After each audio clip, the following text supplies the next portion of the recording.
इसमें देखेंगे हम पॉलिटी के क्वेश्चंस, जो टॉपिक है पार्लियामेंट है, इसमें देखेंगे पार्लियामेंट के 40 क्वेश्चंस जो कि रिपीटेडली एग्जाम में पूछे गए हैं, काफ़ी इंपॉर्टेंट क्वेश्चन हैं। तो parliament of India consist of 3 parts. देखो पार्लियामेंट में हमें पता है लोकसभा राज्यसभा होती है, ये सभी को पता है, बट प्रेसिडेंट भी पार्लियामेंट का पार्ट है और ये काफ़ी ईजी और कन्फ्यूजिंग क्वेश्चन है। तो प्रेसिडेंट भी पार्लियामेंट में इंक्लूड होता है, ये ऑप्शन में आएगा। तो 3 है पार्लियामेंट के पार्ट, क्या है? President, Lok Sabha and Rajya Sabha.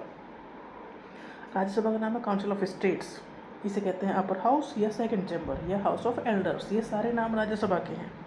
लोकसभा के नाम क्या है? House of people, lower house, first chamber या पॉपुलर हाउस। इनके नाम याद रख लेने हैं, ये किसी भी नाम से पूछ सकते हैं। तो Lok Sabha house of people, popular house है, पहला चैम्बर है क्योंकि ज़्यादातर डिसीजन यहीं पर लिए जाएंगे।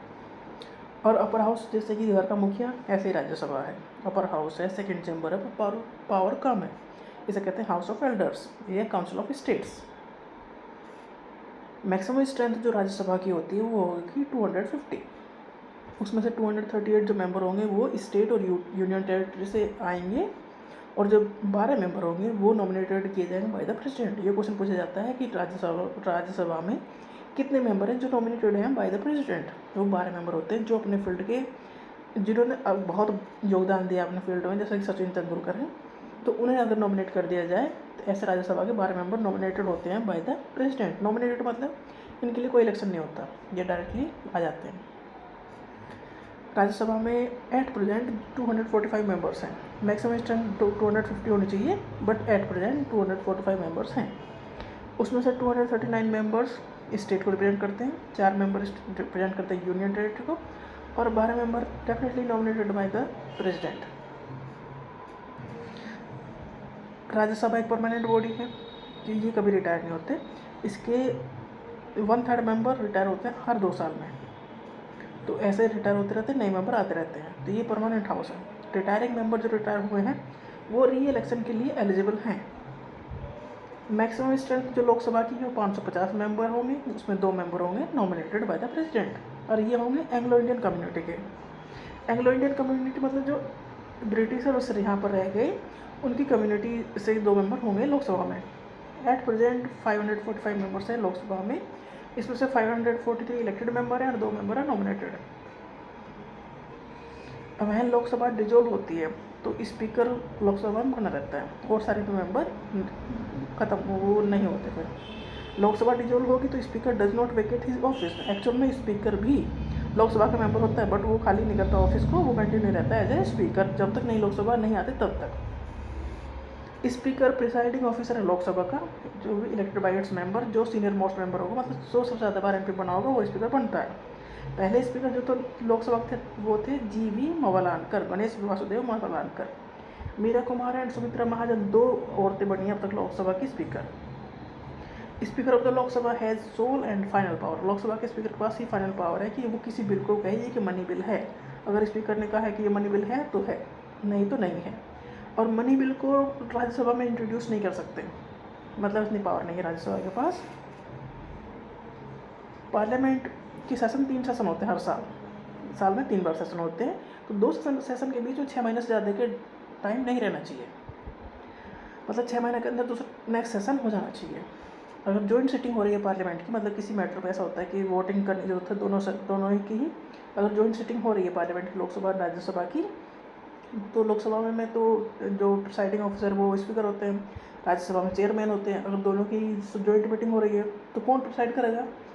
तो इसमें प्रेफरेंस दिया जाएगा लोकसभा के स्पीकर को, अगर वो नहीं अवेलेबल है तो फिर डिप्टी स्पीकर को, अगर वो भी अवेलेबल नहीं है तो deputy chairman of the Rajya Sabha उसे प्रिसाइड करेंगे। Dissolution of parliament brings Lok Sabha to an end that there must be fresh election. Dissolution मतलब पार्लियामेंट में सेशन, पार्लियामेंट खत्म हो गई है, अब नए इलेक्शन होंगे, नए MP आएंगे। Lame duck session of the parliament क्या है? ये जैसे कि नए इलेक्शन हुए हैं, नए MP आए हैं, तो अब तक वो ओथ उन्हें नहीं दिलाई गई है, और जो पुराने वाले लोकसभा के जो मेंबर है उनका लास्ट सेशन हो।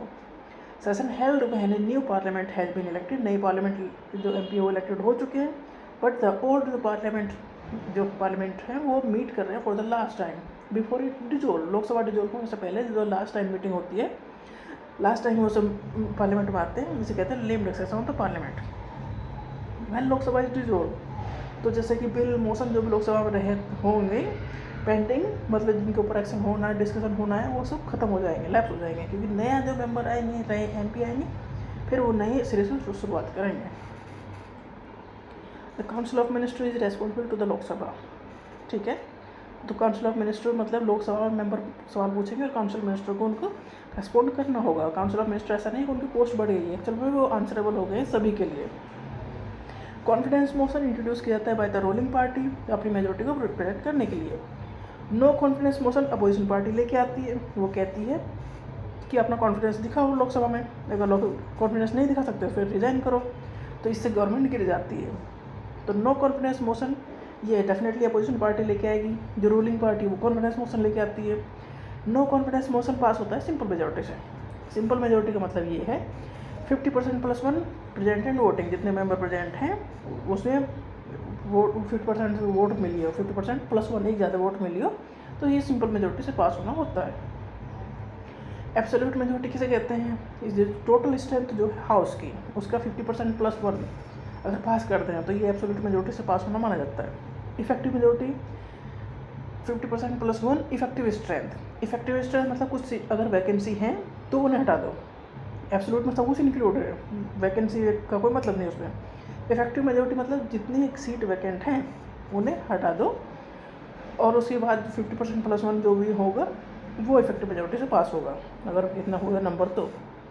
सिंपल मेजोरिटी मतलब जितने प्रेजेंट हैं उसके 50% + 1 ने वोट किया तुम्हारे साइड में तो पास हो गया सिंपल मेजोरिटी से। स्पेशल मेजोरिटी मतलब प्रेजेंट और 2/3 जो प्रेजेंट है वो उसका 2/3 तुम्हें सपोर्ट करना चाहिए, तब स्पेशल मेजोरिटी से पास होगा। Censure motion if it is passed in the Lok Sabha, censure motion अगर लोकसभा में पास हो गया तो council of minister need not resign from the office. Censure motion pass होने का मतलब ये नहीं कि उन्हें रिजाइन ही करना पड़ेगा, नो कॉन्फिडेंस मोशन में करना पड़ता है।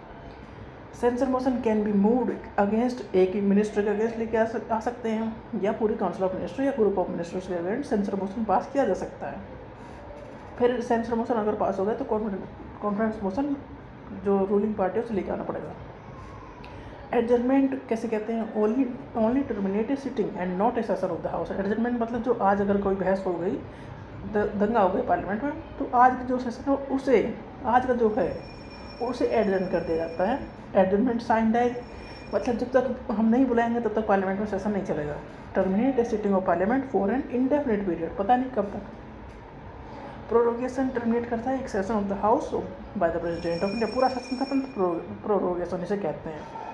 कोरम मतलब पार्लियामेंट में काम करने के लिए मतलब शुरुआत करने के लिए कम से कम 10% मेंबर होने चाहिए, इसे कहते हैं कोरम, इंक्लूडिंग स्पीकर जो प्रिसाइडिंग ऑफिसर है उसमें 10% पे वो भी इंक्लूड होता है। क्वेश्चन आवर मतलब पहला घंटा जब 11 से लेकर 12 बजे तक पार्लियामेंट में, इसमें क्वेश्चन आंसर पूछे जाएंगे, मिनिस्टर्स से क्वेश्चन पूछे जाएंगे, तो पहला घंटा होता है क्वेश्चन आवर। स्टेट क्वेश्चन मतलब जिनका आंसर ओरली देना है, बट एक मेंबर एक ही क्वेश्चन पूछ सकता है। अनस्टेट क्वेश्चन ये होते हैं जिनका आंसर रिटन देना होता है। क्वेश्चन आवर के बाद आता है 0 आवर।